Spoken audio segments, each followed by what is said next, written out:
Number 1. Time. If we use Kill 'Em All as an example, you had between 1983 to 2023, 40 years of exposure and opportunity to form your opinion and digest this album and its individual songs. To get familiar with the lyrics, the tone of the guitars, the arrangement, etc. 40 years versus just 1 month with Lux Eterna. Seek and Destroy may have been your high school graduation song. The Four Horsemen may have been your loved one's favorite song who has since passed away. So these albums and songs hold a special emotional connection to you. You've heard it hundreds of times from the first day you discovered it until now. But for a song that was released 1 month ago that you've heard less than 5 times that you're not familiar with, obviously it wouldn't hold the same weight. Which leads me to my second point, mob mentality. So, if you've been seeing people say Master of Puppets is a masterpiece for years and years, this belief will be ingrained in your brain. You will automatically decide to like it, even if you've never listened to it before. As humans, of course you want to fit in, be part of the group, the community. We needed that sense of belonging in the caveman days to survive. It's the same in modern times.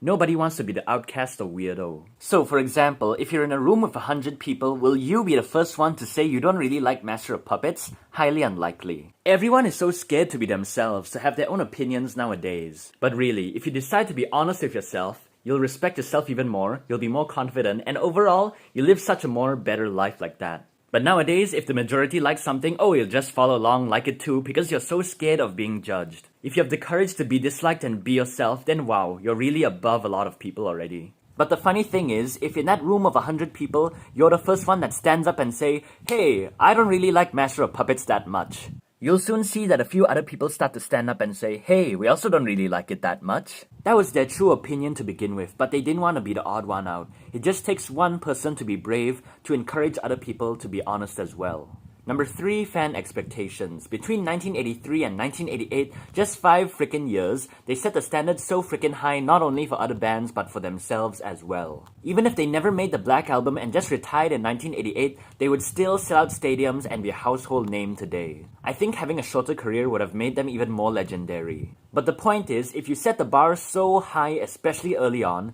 everything you do is kind of pointless now, because it will always be compared to the highest level you've achieved. And here's the last point, you can call it whatever you want. When there's a new Metallica song in 2023, I just think, wow, a new Metallica song on this day in this time period. But you know, a lot of people, they say, wow, okay, this new song borrows the beat of this album, it borrows the riff from that album, borrows the concept of that album, it sounds like that album.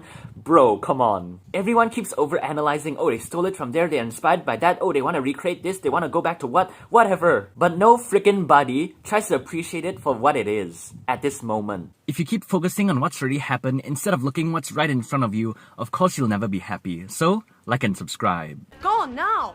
Then I take clothes off. Keep going, man. Go!